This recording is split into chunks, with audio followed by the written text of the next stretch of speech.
Ngiyalamukela ngilibingelela lonke bathandekayo esihlangana kulesi sifundo saleli ikota sikusifundo sesihlanu ongiyokhuluma lani ngalesi sikhathi ngumfundisi uG Mlilo inxusa otata engila ubana lawo baziveze. Salubonani bandla likaNkulunkulu ngegama lenkosi yethu Jesu. Siyamukela nesifundweni esingena kiso. uNkulunkulu sengathi angakhuluma lathi kulezi insuku zokugcina. Mina engikhulumayo uMrs Siboneni Mhlanga. Ngiyalibingelela lonke ngegama lenkosi yethu Jesu. Sithanda ukubonga inkosi esisihlanganisile futhi njalo ukuthi sizwe okunye ngayo. Okhulumayo uNozindle Ndlovu. Salibonani isihlobo esithandekayo ngegama lenkosi yethu Jesu. Siyalamukela kusifundo salamhlanje esilokukholwa ukubana liyabusiseka ngazo zonke izifundo. Okhulumayo nguSikhathele Ncube. Asicimezeni lapho sikhulekayo. Baba wethu osezulwini, sithanda ukubonga elinye ithuba njalo sinika lona njengabantu bakho ubana sifunde izwi lakho. Esikunxusayo ngomoya wakho engcwele ubana sichasisele ofisa ukubana sikuzwe. Ukuthi usinika futhi amandla Nkosi ukubana sikuphile njengabalaleli lababukeli lathi sonke sikhona lapha. So ukuhle ekhaya ngenxa yezifundo zona lezi sibe khona sonke embusweni. Ngayo Jesu ngiyakhuleka amen. Amen. Siyabonga bathandekayo. Soke sakhumbuzana ukuthi ubuKristu isikhathi esiningi akusiyonto elula kwesinye isikhathi. Kuyangenwa ebunzimeni, kuyangena kulokho akhona ukuhlokoloza impilo yesikristu. Kodwa ke sibonga inkosi ngesifundo saleli kota esisikhumbuza ukubana kanti uKristu singamlandela kanjani siphakathi kwezinsuku ezinzima. Kanti ke namhlanje bathandekayo sikhangela isifundo esiqhakathekileyo esithinta ubudlelwano phakathi komunye lomunye. Sikhangele isiphambano sibese sikhangela lebandla. Ngizanxusa ukubana sifunde abasefeso 2 esincane ngo13 lesincane sika 14. Verse 18. Kodwa khathesi kuKristu Jesu lina elake labakhatshana le selisondezwe eduzani ngegazi likaKristu. Ngoba yena uqobo uyikuthula kwethu. Yena owenza ababili babamunye wadiliza uthango umduli wobutha owehlukanisayo. Siyabonga. Siyabonga kakhulu bathandekayo. Ange ngithi mina ungwezizwe. Ubuzikholela amadlozi, uzikholela konke izithombe zakho. Wahlangana levangeli. Wamkela uKristu njengomsindisi wakho. Ukhonale eJerusalema. Ngentokozo emangalisayo uthi uyekela lami ngihambe yengaphi etempelini.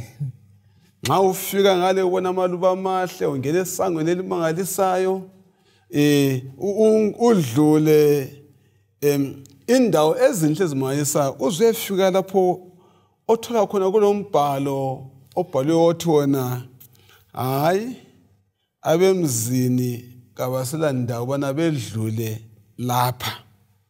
Ucina lapha ukufika kwakho leli tempeli. Wena usuchiye konke ozadlula lapha udlula esazi bana ongamlandela ubana afele ukudlula kule indawo. Ngaleso sikhathi uzizwa unjani? Usuzizwa usuvalelwe phandle, usuwahlukanisiwe, usubandlululwe. Kanti ivesi salmana silifunde lithina sike sixoxeni ngalo. Indaba le iyathathekisa mfundisi ukuthi kwesinye isikhathi ekukhonzeni lapha siyacabanga ukuthi ukhona ongaba ngcono kulomunye. Alright. Indaba osanda kuyiletha ukuthi nxa edungu ezizwe usuyamukela uJesu levangeli ngentokozo yonke wachiya konke labo Thixo bakho wakhetha lokho osukukhethile. Kodwa uyethola umbhalo ukumisa kumbe ukwenqabela. Ngicabanga ukuthi ngokunyukwenyela kwenhliziyo lokwephuka kwenhliziyo okungonakalisa umphefumulo. So ungayinanzelela ithempeli leJerusalem lendlela amaJuda akade khonza ngayo vele izolo. Bekulemingcele ethile eyokuthi hayi lapha kufika kuphela isizwe esikhethekileyo. Kukanti laba akade bengabezizwe bengavunyelwa ukungena khona lapho. Kodwa imemory text yethu lapha iyasiletha la ukuthi lalaba bezizwe kade besenqatshelwa kunemduli engavumiyo ukuthi bahlanganyele kukhonzeni uNkulunkulu. uKristu uzile ukuthi ayidilize leyo mduli aveze ukuthi umhlaba wonke uyalingana. Akulandaba umhlobo, akulandaba inzuzo, akulandaba ukuthi ungumbala bani. Kodwa uKristu uzile ukuthi amanyanise abantu bonke ngegazi lakhe. Siyabonga. Umfanekiso womfundisi lo othintayo. Ngicabanga ukuthi vele ukukhethwa kubuhlungu. Uzizwa ungokhethiwe ukuthi awusafanani labanye, awusaphatheki kungxenye yequlo ophakathi kwalo. Kubuhlungu. Kodwa ngiyawuthanda khona ukuthintayo ukusibola lapho ukuthi khona uKristu uzile ukudiliza yonke imiduli. Ngoba vele kukhona umduli omkhulu wafakwa nguSathane nxa isono lasengena. Owasehlukanisa loKristu, owasehlukanisa loNkulunkulu, umduli wesono. uKristu wabuya wawuquma lwana umduli. Sikhangele futhi nxa zonke njengoba isiphambano sesinanzelela ukuthi silembaxo ezimbili. Ubhaxa oluya phezulu solusibisela kuNkulunkulu, oluya nganxanye soludiliza yonke imiduli le ayithintayo abazizwe kanye labaJuda. Siyabonga, indaba eziqakathekileyo kakhulu. Khona utsho lapho. Mina nginanzelela ukuthi indaba yesiphambano iyamangalisa kakhulu. Ihliyenze zonke izinto zilingane. Ngiyacabanga ukuthi nxa adungafiki usuphiwe privilege. Ivesi leyi isinika ithemba lokuthi lathi singahlanganyela lo Jesu onguye umnikazi wechechi kuthiwa ngoKristu. Awubizwanga ngomunye umuntu kodwa ngoKristu. Sengathi singaba lesibindi esokuthi hayi imiduli le isiphambano siyidilizile. Ubudlelwano bethu loNkulunkulu buyalungiseka ngesiphambano futhi ubudlelwano bethu komunye buyalungiseka. Siyabonga. Ngithemba ubana kuyasiqinisa sonke ubana nxa sesiza esiphambanweni sonke siyalingana. Ubudlelwano buyelapheka ngaphi esiphambanweni? Akusibalele abaseFeso ngo2 verse 1 usevesini yesithathu. Verse 1. Lina lalifile kuziphambeko zenu lasezonweni elaliphila kuzo lapho lalilandela izindlela zalo umhlaba lezombusi wombuso wasemoyeni umoya osebenzayo lakhathesi kulabo abangalaleliyo. Lathi sonke sake saphila phakathi kwabo ngesinye isikhathi sithokozisa izinkaniko zemvelo yethu yesono silandela ngezifiso zayo kanye lemicabango njengabanye ngemvelo sasiyizinto zolaka. Siyabonga. uPaul lapha uqala ngokuchaza njani. Uchaza njani ngezolo yabezizwe? Ukuletha njani uma esichaza kakutsha na? Ikakhulu Ephesians ngo2 verse 11 lika12. Ngiyaqala ibalele space sikuxoxa ke. Verse 11. Ngakho khumbulani ukuthi kuqala lina elalingabezizweni ngokuzalwa njalo elalibizwa ngokuthi ngabangasokwanga yilabo abazibiza ngokuthi ngabokusoka.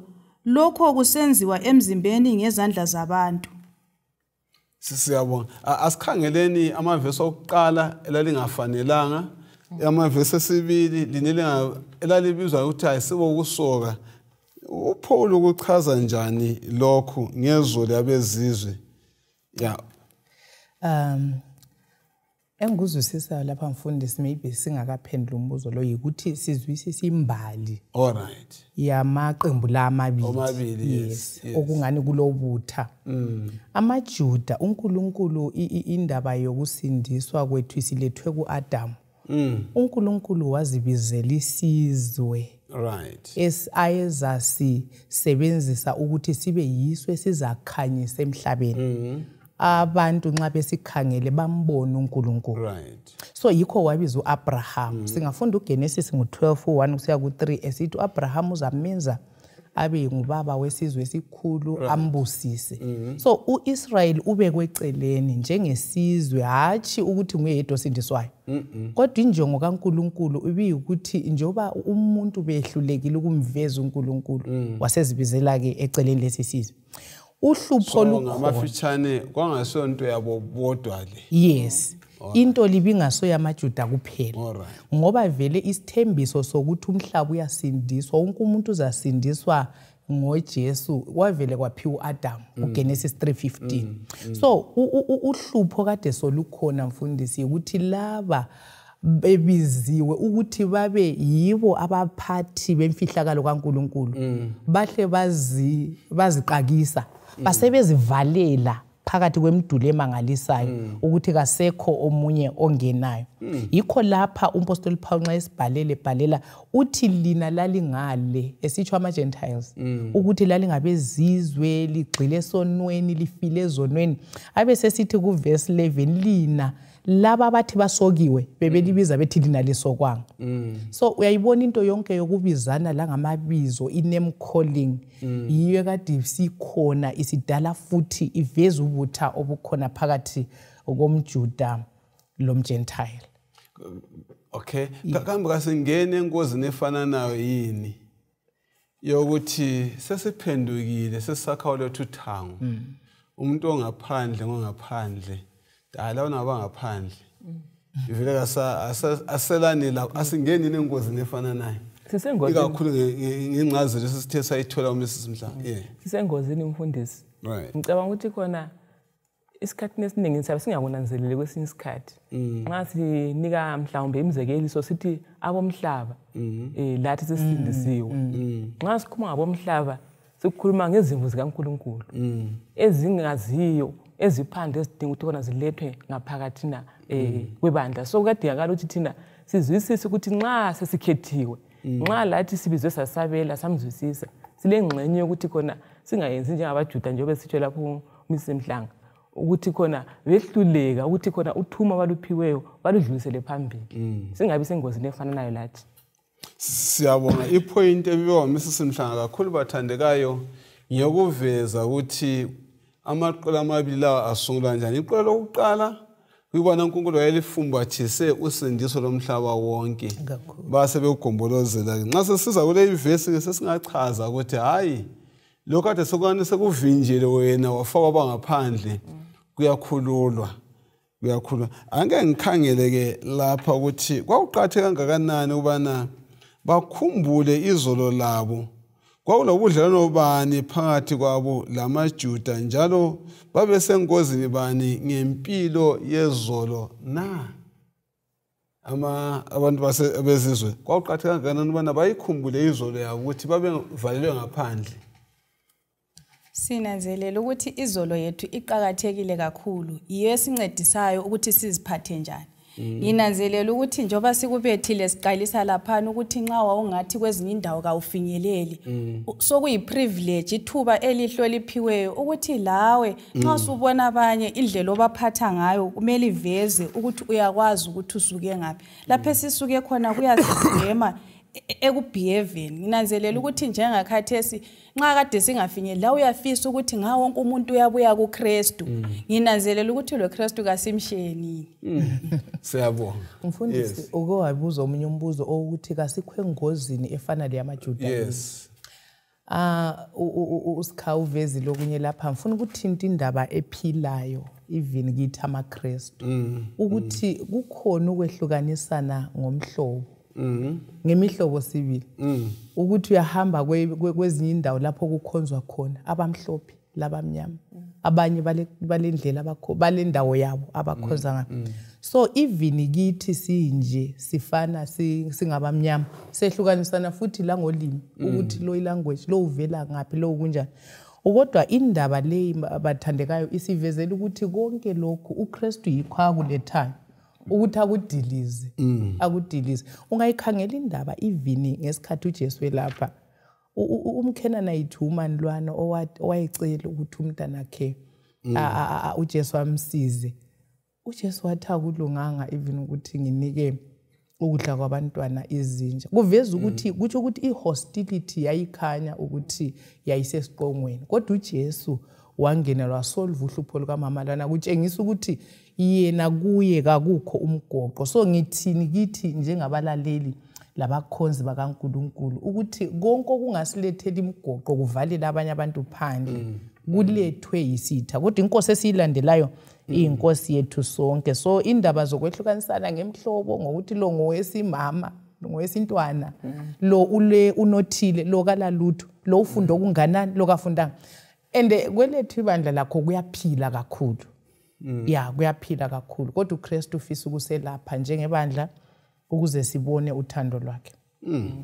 Omunye umbuzo owuzile umfundisi ukuthi kwauqakatheke ngani ukuthi bakukhumbule lapha bavela khona. Ngoba nxa sikhangela kwaMfana kwabaseFesu ngo-2 uverse 11 usehla. uPaul uyabakhumbuza ukuthi khona likhumbule ukuthi lani lapha livela khona ukuthi lali njani lalingelathemba kuye lali ngabalelwanga. Kuqakathekile khona lokho ukuthi khona lathi nxa sesikhethile sikhumbule ukuthi labo sesibakhangelela phansi lathi sivela khona. Kuzasiphathisa khona lokho ukuthi khona singasakhangelela phansi, singasafaka imiduli yonke le esika isenqabela abanye abantu ukuthi basindiswe, ezasenqabela futhi lathi ukuthi sisindiswe. Siyabonga. Uverse 13 abeseletha themba bani kwabezizwe.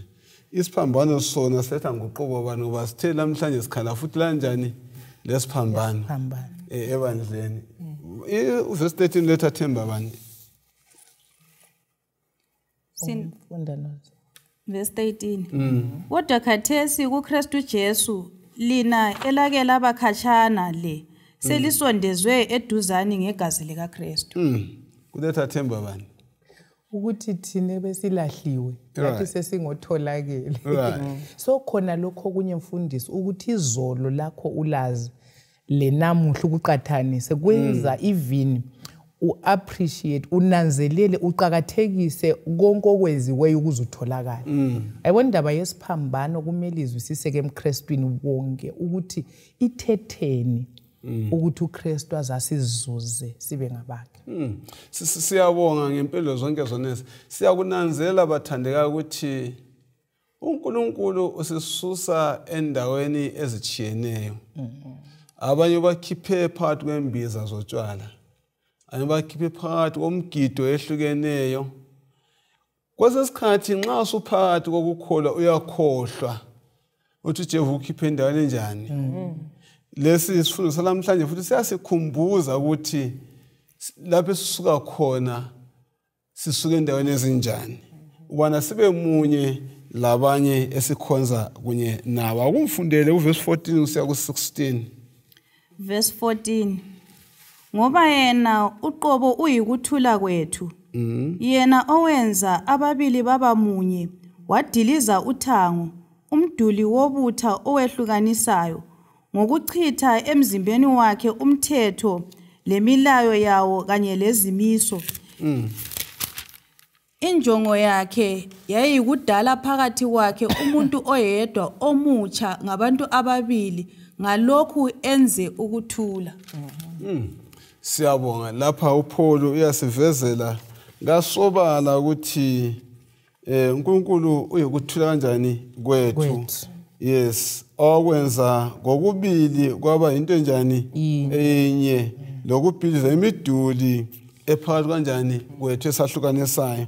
Futhi kwenza lokhu ngesiphambano. uPaul uchaza njani amandla esiphambano? Siqalele khonapho.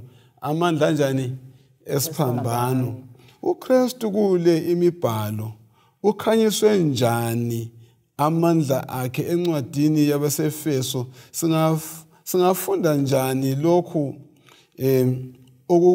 okukhulunywa ngoPaul ngesiphambano la ngendlela esiguqula ngaso impilo zethu la kubudlelwano omunye kanjani komunye?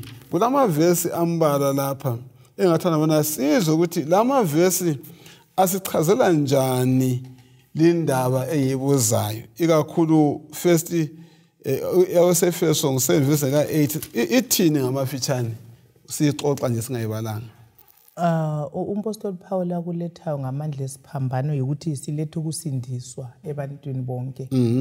Njalo silethe ukuthi sithethelelwe izono. So yiwo amandla esiphambano ukuthi nxa mina ngithethelelwa nguNkulunkulu uthi ukuthi ngizuza futhi amandla okuthethelela umfowethu. Yes, yikho uJesu ivini emthandazweni asifundisa wona. Sicela usithethelele izono zethu njengoba sibathethele. Yes, so isiphambano siletha ona lo umumo ukuthethelelwa nguNkulunkulu njalo sifunda futhi ukuthethelela omunye lomunye.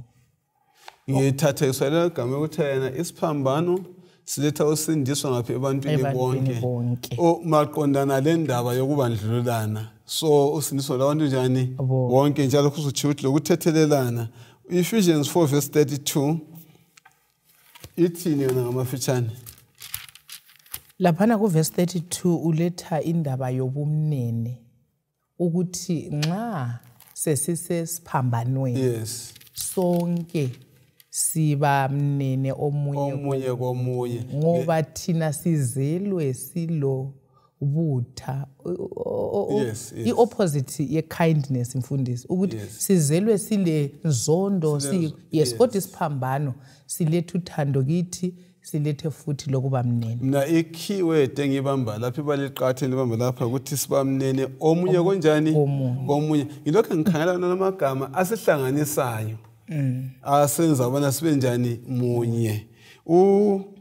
Ephesians 2:13 lo 14 lo 16 lo 2:25 umbana lokukhuluma ngalokho ukuthi sifumanani futhi ngale indaba yokwenzwa sibe munye.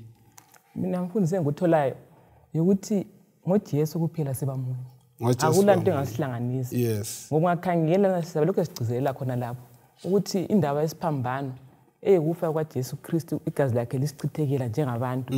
Yilo kuphela elinamandla okuhlanganisa abantu. Okuhlanganisa abantu kulethe ukuthula. Kulethe ukuthula. Uzathothi ngegazi likaJesu siyakwanisa ukuhlangana siyimhlobo mhlambe even elichumi. Sixoxe into eyodwa sibumbe ulutho endeluye phambili. Kodwa ngaphandle kwegazi likaJesu vele uzananzela imisimhlanga kuvuma kakhulu. Yakudobha okunye ukuthi yafika engqondweni mhlathi osekukhulumela ngubani ovela ngapi mina ngisawuthathi loba ulethe ukuphila akuphele udlule kodwa ngegazi likaJesu nxa kuyilesilifaka phambili sathothi khona siyabambana siba lokuthula siba lengqubela phambili futhi. Siyabonga ukutholeni. Okay, mina bengitholela laphana ku Ephesians 2:16 ukuthi siba munye kuyachitha ubutha. Lapho singabonani ngesiphambano sigcina sesibonana njalo kwagcizelelwa le ndaba yokuthi ngabantu abathandanayo. Ukuthanda kuyasibekela izono eziningi. Ukuthanda singakufunda kuphela kuKristu oluthando. Alright. Engikufundayo mfundisi okunye ukungezelela kulokho okuthintwa nguNozi ukuthi uverse 16 uthe ukuze bobabili kumbe bonke babuyisane loNkulunkulu. Kusitsho ukuthi amaJuda lawo evele isizwe esikhethekileyo ahlamukile kuNkulunkulu so adinga ukubuyisana loNkulunkulu ngoba behlulekile ukuba ngabameli bakaNkulunkulu emhlabeni. Number 2 ama-Gentiles lawo onile ngoba abelahlo ephile ezonweni ngale konke kunjani. So umlobi lapha asilethela khona uSikhawubeke wathinta indaba yesiphambano. Ukuthi vertically ugodo olude loliyana luveza ubudlelwano bethu loNkulunkulu. Njalo mfundisi nxa mina sengike ngezwe abantu abaningi bengani ubudlelwano bethu loNkulunkulu hayi sabe sithi bulungile. Kodwa lolu godo luyaleke. Uthole mfundisi sisebandleni kodwa silokho sizondana silokho esikhangelelana phansi silokho siseyisana. Khona lokho mina ngibone ngani kuyaveza ukuthi indaba yabivela ingamanga kuhle ibudlelwano bami loNkulunkulu. Ngoba khangela mfundisi ke sakuthinta kusifundo esidlulileyo ukuthi nxa sonke la soba ngu4 uKristu emilapha sonke sisiya kuNkulunkulu sisiya kuKristu kuthi ukuthi nxa sisiya kuKristu siyayivala igap ephakathi kwami loSikha siyasondelelana sifike esiphambanweni sindawonye. So iliphi ivangeli elithi ngithanda uNkulunkulu kodwa mina ngizwanani lomakhelwane kumbe kanizwanani lo mzalwane wami. So usathane ku great controversy esiphakathi kwa usigcina sicabanga ukuthi silobudlelwano obuhle loNkulunkulu. But ivangeli lithi ubudlelwano bethu loNkulunkulu bungaba right, kuthi ukuthi lo bamakhelwane so right. So ngezinye indlela nxa kukhona imizondayo ngathandaniyo ukuthi uthi vele sewudilize konke. Yes. Ungaba lobudlelwano njani? Ungayifunda ku First John ngale. Uyabuza ukuthi ukhona ongamthanda uNkulunkulu engasamboni.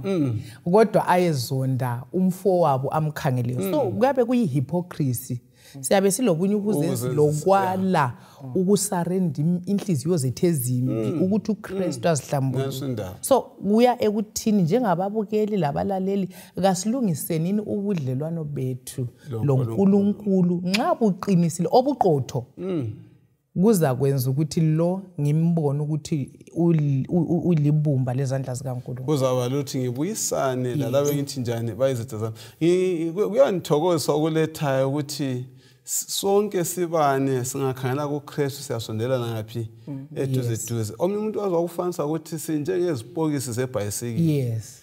Esinye sisukale, esinye sisukale. Ujesu sisiba lokho kuthiwa ihub. Sonke siyahlangana kubani? uKristu. Sibe njani? Sibe umunye. Khona lapho mfundisi. Yes. Befuna uthinta imiduli esahlukanisayo kwesinye isikhathi enjengeyokuhawukela isipho somunye umuntu. Ngenxa ukuthi uNkulunkulu umphile isipho omunye umuntu bese kungihlupha mina kungenze vele enhle ngibe lomhawu uqase kumzonda. Kusesikhathi nje ngithengisele labanye ukuthi umuntu lo unje senzani okungayisikho okunye njalo indaba yokukabhula le ukuthi ngizazuzana. Sihlezi mhlawumbe sibumba something esikubumbayo nxa omunye ngaba lengqondo ufuna ukuzuza omunye bese hayi akuqondanga. So lo mduli already usinanzela futhi le pride ukuziphakamisa idala imduli. So ke uNkulunkulu kasisize ukuthi khona sicela uJesu ongiyokwazi ukudiliza yonke le imduli la uthintile wesipo lapha ukuthi khona nxa uNkulunkulu simazi sivele le udlelwano layo konke lokhu vele kuzabe kunto ezinjani ezingeziphile partner wethu. Siyabonga kakhulu. Lizananzela balaleli bana sizayithinta indaba yemduli okuzwa soke sisiya phambili asizukudinwa kayo. Asike sikhangeleni okumunye ethu isifundo saleli iviki siphuma silezinto ezintathu uma sibale kahle uEphesians 2 verse 11 kusiya ku 22. Ngaba iziphi izinto ezintathu in summary ngamafitshane esingazitsho esimunyethwe lesi sifundo saleli iviki? Okay, okuletha umlobi laphana ukuthi abezizwe bebekhatshana le bengelathemba kodwa ngesiphambano balethiwe baseduze labo sebengabantwana bakaNkulunkulu. Okwesibili ukuthi ubutha okade bukhona phakathi kwamaJuda lama-Gentiles sobudilikile sobuqunyiwe akusekho ubutha. Then okwesithathu laphana esikuzuzayo ukuthi instead of ubutha sokuletha ke ukubuyisana lokwelatshwa obudlelwano. Imiduli sidilikile beshiwo udade lapha. Yes. Kanti vele kubuyisana kubonakala njani? Kuyini uzwa njani uma sekube lokubuyisana? Ngoba abanengi abantu bathandika abayizitha abalemthwalo ezinhlizweni zabo abangagezaniyo lezinyawo nxa sokulesithebe. Kuyini ukubuyisana? Inanzelela ukuthi nxa singabuyisana siba lokuthula kuyangathi ngumthwalo oyethuliweyo siba le peace. Yes. Ende futhi okunye kuyakhanya ngendlela esisebenza ngayo inqubela phambili yabakhona nxa singaba lokubuyisana ngoba sisebenza sikhangela ngelihlo linye sesifaka ama difference sengikhangela umama umhlanga laphana ngusisi umfundisi ngubhuti ngubaba njalo njalo kuyasebenzeka. Siyabonga ukhona lokukhuluma ngomthwalo okubuyisana kumboba lesitha. Ukubuyisana kuyaletha ukuthula emoyeni. Liyakwazi akho mnandi ukuthi uhlale kulomunye umuntu loba liphazamise noma uphazamisile ngubona ngomphazamisileyo khona ukukhana mase uhlezi vele kulongani kule friction akube mnandi. So kuba lokwethulwa kwemthwalo uzizwe singokhululekileyo. Uzela kumanje khona pha. Uthile umisisimhlanga ngezimpi ezazikhona izolo kubizana ngamagama abangasokanga laba konke khona kungela budlela nobuqondileyo. Siyabonga bana sesithile ukuthi lokho kuletha kunjani okuthula umangalisayo. Kungaziphi indlela ongasebenzisa lokho kufundileyo ngokubuyisana kukuncedisa njani ukubuyisana lomunye elingabonaniyo? Lo umbuzo asizukuphendula thina silapha. Sikhabona lawe mhlawumbe othandeka lapho khona akucabangi ngomuntu othi uyisitha sakho. Singakhohlwa ukuthi uJohane wokuqala ngo-3 verse ka-15 thena lo ozonda umzalwane wakhe ungumbulali. And liyazi ukuthi ngakho umbulali olokuphila okungapheli okuhlezi njani kuye. So nxa ngimthanda uNkulunkulu ngizonda isitha sami lokho nginjani ingumbulali. Wena ngawulungisa kanjani nxa usuzwile ngalesi sifundo? Sithe akuziphendule wedwa ubona bona kuyini ophuma lakho. Siyaphambili ngesifundo sethu sikhangela abaseFeso 2 verse 14 le verse 15. Verse 14. Ngoba yena uqobo uyikuthula kwethu. Yena owenza ababili baba munye wadiliza uthango, umduli wobutha uwehlukanisayo, ngokuchitha emzimbeni wakhe umthetho lemilayo yawo kanye lezimiso. Injongo yakhe yayikudala phakathi kwakhe umuntu oyedwa omutsha ngabantu ababili ngalokhu enze ukuthula. Nansi indaba. Right, uPaul bathandikayo wathatha nyathelo bani maqondana lemithetho yemikhuba. Kungenxa yani wathatha leyo ndlela? Konwakutsho. Sithola ukuthi uPaul lapha uyaveza ukuthi imithetho le yakhitshwa ngesiphambano. Sinanzelela ukuthi abantu ababili laba amaJuda lama-Gentiles baba munye bese kusakhwa ngokuthula kusetshenziswa uKristu. Siyabonga. Asike siqambe imiduli yonke okanye siyikambile. Singengeza anyway. Imiduli yonke esahlukanisayo ehlulisa abantu ngokwesifundo salamhlanje sifunda ukuba ingadilika ngaziphi izindlela. Akuyiphinde imidulane owayiqamba laphana eyesehlukanisayo. Sike siqale sikhumbuzane first siyaphambili indaba yethu. Ngingathinta imiduli akuthinta yomandlo laphana ukuthi omunye umuntu sengathi umthetho waqhidjelwa esiphambanweni. Yes. Ikanti ke sithola ukuthi khona asiwo umthetho okay siyakhona phana ngithi. Uyiqedisa indaba leyo, uyiqedisa. Sithola ukuthi owasuswayo imithetho imkhutshanyana le esehlukanisa engasondeza abantu kuNkulunkulu. Alright. Ikanti imithetho elithumi ilokhu imile ngoba uPaul uyayithinta futhi khona phana kwabaseFeso sizafunda mhlawumbe amavesi angikhona. Yes. Imiduli esitholayo njengabazalwane esahlukanisayo njengakhona lokhu ukuthi khona omunye umuntu ungamthola elokunye ongalakho sosiba umduli already. Omunye umuntu lanxa elombono omuhle ozayakha ibandla ozakwanisa ukuthi khona wenza umsebenzi wephambili ngenxa ukuthi ungubani ulombala onjani komunye umuntu uvela kusavuma. Yawazi umfundisi khona nxa ngicabanga ngiyayibone abantu abahlonipheka kakhulu abaphumeleleyo abacwebileyo kodwa nxa umkhangela nti uzwe la unjani usuthi sise ukuthi la ngempela nangani umuntu kanjani ongalethela abantu ama solution usubona nje into encane nje ehlukanisayo eyivumela ukuthi khona idilize ibhidlize lanxa into yathi ngayakha abantu besiyaphambili. Ukunye mina nanzelela lokuziphakamisa ukuzibona ungcono. Abanye nxa sibala umoya wesiprofeti sesihamba sonke laba kababayi.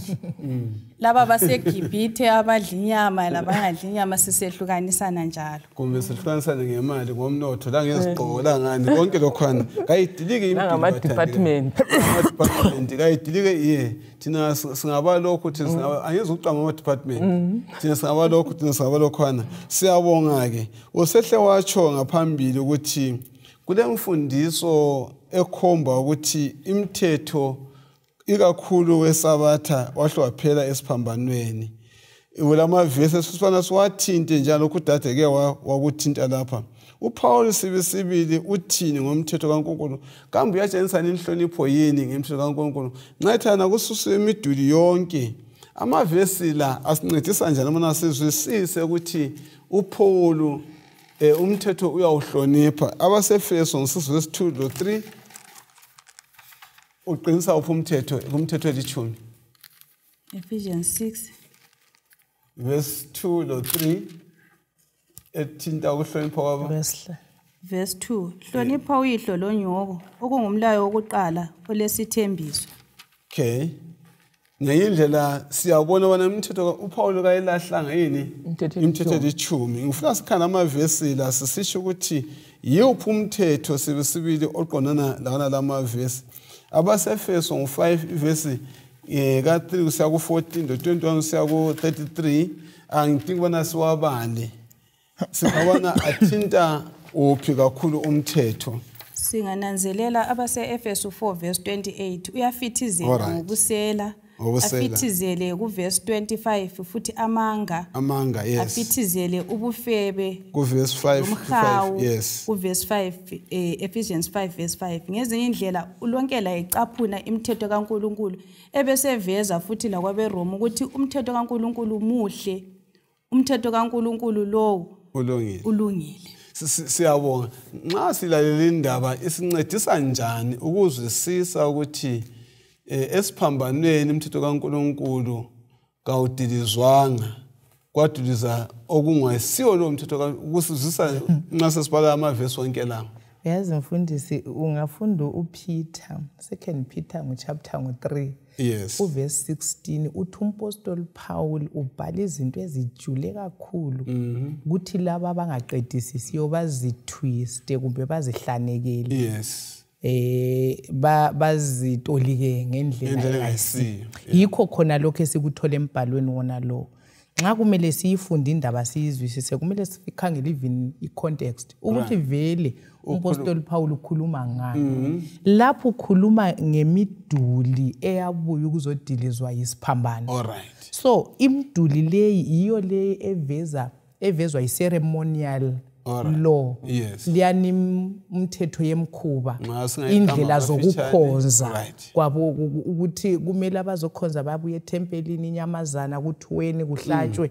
so yonke imkhuba yona liyana ethinta ukuhlambuluka ukwenzana yiyo umpostoli Paul akhuluma ngayo ukuthi yadilizwa ngoba ibiyimduli ekade valela bezizwe phandle kodwa umthetho we10 commandments akawusukanga ngenxa yamavesi wona la elwathintileyo unoza kade wafunda ukuthi umthetho wesihlanu umthetho wesine umthetho yonke imithetho uyayiphakamisa yikhumuzwa kuRomans chapter 7:12 esithi umthetho unjani ungcwele ulungile futhi ufanele abe sesithi kuRomans 3:31 kati siwenza ube yize yini umthetho kaNkuluNkulu ukuthi phinde kodwa siyawuphakamisa so okwaphelayo esiphambanweni iyo yonke imikhuba yokukhonza ngemifanekiso la ngokwezinyamazana ngoba uKristu nguye iwundlu elaselihlatshiwe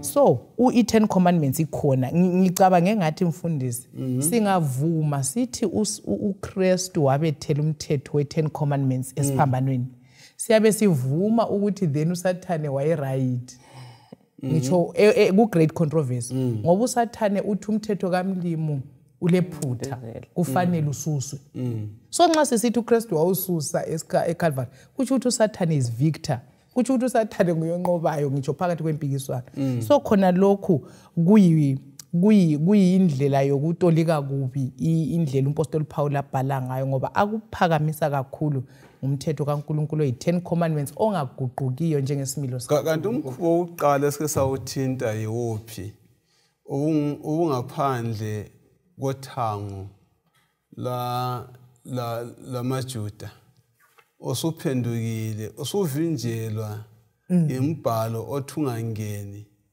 phakathi kwentebe ulokho zenini uverse 14 lo verse 15 akakuba ngolini khonokho uthi ngomuye umkhuba wangikhona nalo ongasomthetho njani elithumi omunye njalo mfundisi yes omunye umkhuba okhanyisa sanganisa uyathuthi la kathesi bakhona abalokho besiyahlaba izinyamazana bechitha igazi besithi khona abalungisa ubudlelwano mhlawumbe omunye komunye bayabuyisana ikanti sithola ukuthi khona igazi lika Jesu Kristu latho la cover konke awusadingakali khona lokho okunye kundithathekisa khona lokho ukuthi khona kulabanye abathi mhlawumbe sina sikholwa eNew Testament Old Testament asilikholwa ikanti ke sithola umpostoli Paul lapha ekhotha imithetho elithumi ngapha eqondisa ibandla lase-Efeso nasinda kuyini okulumelayo phakathi kwamasabatha lamanye amalunga ezinye izinkolo zesiKristu okumele lokhu kuqondiswe futhi kunqotshwe kungenxa yani uthando lwethu kuKristu lungaba lamandla bona luseze sinqobe lezi zimpi na? Thina njengebandla lesabatha saziwa njengokuthi siyinsali. Alright. Khona lokho kodwa usikhawuke wathinta ukuthi ukuziphakamisa kuba ngomunye umduli. Njengamasala yithe sisebandleni leqiniso, yithe siphethe imfihlakalo kaNkulunkulu. Sesisehluleka ukufinyelela abanye. Into eyayihlela amaJuda izolo yiyo sesizakhele ethi imduli. Yes, lathi sisivalele emdulini thina kasifuni ukuthintwa ingcekeza yalabo abanye. Okay. Yikho ubona even sisiya sihambisa ivangeli. Siyayihlukanisa abantu even ngemhlobo. Sicabanga ukuthi hayi lo lento zakhe. Sicabanga ukuthi abantu abalemali kabamdinga uKristu. Sesisiya kulapho kumbe sicabanga ukuthi hayi laba abaphansi kakhulu. Isiprofeti esithweleyo abasobe basizwisise. Sifuna abangani balebhuku. Uyakubona? So minengi imigoqo esivimbela ukuthi ivangeli. Wathi ngiphethe ngokuthi yena hayi olendle uyanjani? Uyazizwela bathandi akungifundele abaseFeso ngo2 verse ka17 leverse ka18. Verse 17. Yeah. Kodwa lanxa ngithululwa njengomnikelo okunatha. AbaseFeso. Sebhale kubaseFilipi. Okay. Osukumsebenzi ngale. Esemphambili. Right. Verse 2 verse 17 no 18. 2 verse 17 no 18. Ufuna lapho bona sizwisisa bana uPaul ugoqa kanjani udaba lomsebenzi kaKristu nxa sifunda lama verse u2:17 no 18 uPaul ugoqa kanjani udaba lomsebenzi kaKristu. Verse 17. Yes. Weza wachumayela ukuthula kini elalikhatshana lokuthula kulabo ababeseduzane ngoba ngaye sobabili safinyelela kuyise ngomoya munye. Verse 19. Hayi asime ku17 ku18 phaphana. Ugoqa njani lapha ulokhoza nini uPaul umsebenzi kaKristu ezimpilweni zethu? Uletha ukuthi uKristu nguye inkosi yokuthula. Abanye bathi nguJehova Shalom, antikho mfundi. iShalom kusitsho ukuthula lokuhlaliseka. So uKristu yena ngokwakhe mfundisi.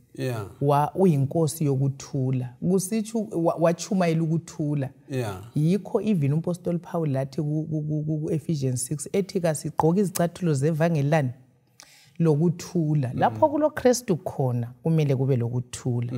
Ingxabano lezi mfundisi ezikhona phakathi kwethu labezizwe kumbe sisodwa njengesizwe kuveza ukuthi uKristu uyabesilela khona lapho. So lapho uKristu akhona sibona kulokuthula. So ngendlela uKristu kalethi ukuthula uyikuthula yena ngokwakhe efuna ukuthi njalo khona lapho ugcizelela. Yes. Xa sifunda iverse khona phana abaseFeso ngo2:17 18 kuthiwa khona ukuthula lokhu kuthiwa kuletha kulabo ababeseduze ndawonye lakini elalikhatshana. Ngezinye indlela abaJuda labo bayakudinga khona lokhu ukuthula.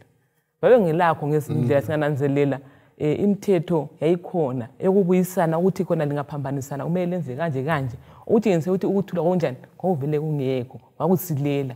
Kodwa sitholakele lapha ngoJesu ukuthi khona ukuthula kulethiwe kuwo wonke ongumJuda owayengumJuda ngokuzalwa nongumJuda kathesi ngenxa kaJesu Kristu. Nxa sikhangela ayisuPaul othinta phela ngokuthula. uPaul uyaveza ukuthi uKristu ayengumchumayela yonjani ukuthula. uJohn 14 verse 27 ubalekisa kanjani lokho? Ungakuxoxa mbe uyibale ususitshela ngakho. Sinanzelela ukuthi uKristu lo uthi yena ukuthula lokhu uyasinika futhi njalo uyasichiyela ekhuluma labafundi bakhe. Okungangokuthi lathi kumele silangazelela ukuba ngabantu bokuthula. Lapho sikhona kumele sibe ngabantu bokuthula. Blessed are the peacemakers. So ukuthula indawo enjani eqhakathekileyo. Wothi ngibuze umbuzo engadingi impendulo kithi khonapho. Kodwa sesibuza wona njengabalaleli sonke kundawana zonke esingasikhona. Singafunda njani lathi ukuba sibe ngabachumayeli bokuthula. Kulokubana sibe zimpompi ama-hose pipe kuphela okuletha izimpi. Singakufunda njani ubana silethe njani ukuthula. Yes. Kukuphi umumo osingaletha khona ukwelapheka kulenda osifuna ukukhuluma. Ngicabanga ukuthi umfundisi into le kayifundwa eyokuthula. Alright. Ivese ephendulwe nguNozi uJesu uthe ukuthula ngiyalipha. Alright. So thina nxa sifanele sibe lokuthula kasihambeni kuKristu. I-attribute kaNkulunkulu. Ibunkulunkulu. So ye uthe babusisiwe laba abenza ukuthula abaletha ukuthula. Umfundisi kulabantu abangamaKristu. Kodwa abathokoze engxabanweni. Yes. Ngifisa ukuthi kathesi ngawumfundisa umlilo bazalani lomaforo. Ngabe sichasise sifakaze lezi zinto ezingekho sibisa ukwehlukana. Khona lokho kuyisayini yokuthi inkosi yokuthula kayikasibusi. Sisabuswa ngenye inkosi engasiyo ukuthula. Akungifundela uvese nga19 usiya ku22 kwabaseFeso chapter 2. Verse 19. Yes.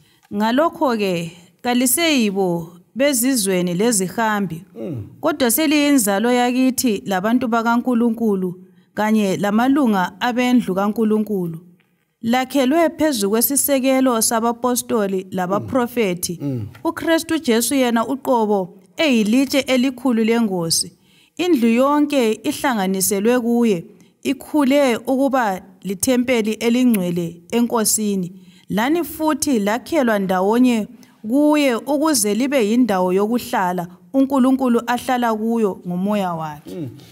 Liyayibona indaba le ilokhu luhamba ususela amavesi lokuqala ngosuku lokuqala kusiyafika kulolu suku lamhlanje ukubana uyasivezela ukuthi sesikusiphi isimo. Asikhangeleni ke yona lincwadi yabaseFeso chapter 2 kuyini esifunde ngakho ngobudlelwano phakathi kukaNkulunkulu labantu laphakathi komuntu omunye komunye ekubhidlizweni imiduli esehlukanisayo kuyini sibisile akuthintileyo kulesi sahloko esifunde ngaso. Umpostoli Paul akulethayo umfundisi ukuthi sonke siyabudinga ubudlelwano obuphilayo kumbe obuhlambulukileyo loNkulunkulu. Nxa lobo budlelwano obuqotho kuthi ukuthi ubudlelwano bami omunye lomunye kuzaba njani buzahlambuluka futhi bube ngobuqotho obuqinileyo. Kodwa umpostoli Paul uletha omunye umfanekiso ukuthi ibandla ekade lehlukene libuyiswe ngesiphambano labalinye. So lapho seletha umfanekiso webandla elinye elilabantu bonke lezizwe zonke lemhlobo yonke athi lifana lethempeli. Ngifuna ukhomenta khona lapha ku verse 19. Yes. Uthi khona aliseyibo abemzini lezihambi. Ngifuna ukugcizelela ebantwini abasanda kubhaphathizwa. Esikhathini esiningi bafika begoqa izandla bethi khona kulabanye kumele behambe phambili. Ikanti ke ngokwamukela uJesu nxa ungene kuleli tempeli kule ingxenye usungomunye lawo ule ngxenye ukuthi khona uyidlala. Usuyistina sikha. Ngoba kungavele kusala isikhekhe kumbe kuphuma isikhekhe kwenzakalani esakhiweni mfundisi. So kuthi ukuthi uthi lisakhiwo lithempeli kaNkulunkulu sonke. So kuthi ukuthi engaba khona ophumayo kwenza isakhiwo sixeke. Kodwa usinike lapho ukuthi ingosi ngoKristu. Kusitsho ukuthi okusihlanganisileyo sonke sila ngoKristu. So alright ungakhona ufuna ukukhuluma inkhangala lapho ukuthi bathandekayo iverse leli futhi liyaqinisa ukuthi njengoba usikhayechilo ukuthi kasenga kanjani abemzini nansi indaba engiyithandayo selingabombuso munye kanti izobe linjani lesembuso lehlukene emibili umbuso kaSathane lo mbuso kaKristu kathi selisukile ngale selikumbuso njani munye labangcwele selingabendlu njani kaNkulunkulu izinto eziqhakathekileyo lezi esizibaliswa lapho uPaul usebenzisa umfanekiso webandla njengethempeli incwadi yabaseFeso 2 verse 19 to 22 nxa siqathanisa lama verse u1 Corinthians 3 verse 9 kusiya ku17 lo 2 Corinthians 6 verse 14 usiya ku7 Corinthians verse 1 lo 1 Peter 2 verse 4 kusiya ku8 asike sithinte nje amafitshane indaba yethempeli engumfanekiso waleli bandla lanxa sansuwabalela amavesi kuyini esikutholile ku2 Corinthians 6 verse 4 ku2 Corinthians ngo6 verse ngo14 lapha kusiya ku7 verse 1 ukhuluma ngokuthi kasisehlukananga ngoba inxa uyifunda lapha uthi asisela kwenza lokungaphandle so thina sesimunye kuKristu sesingabantwana bokukhanya yikho sithi ukukhanya lomnyama kakusahambelani so ngiya ku-point elithintile even yobungcwele ukuthi sesilibandla linye kuKristu then okunye mfundisi khona lapho singananzelela even lasebandleni lasendulo early church nxa kwakusiba khona ukwahlukana ukuxokozela abadala babephangisa masinyane bakulungise ngoba ibandla likaKristu kumele libe lokuthula sengathi umoya nalowo ungaba khona futhi lakathesi ukuthi nxa kubonakala isikheqe masinyazana silungise ukuze ibandla liveze uKristu weqiniso kulabo abangakamkhethi siyabonga sinanzelela futhi njalo lokuthi uKristu uhlala phakathi kwethempeli lona lelo okungangokuthi lathi njengabantu kumele sibe ngcwele njengaye siyabonga ungasithintela u1 Peter 2 verse 4 kusiya ku8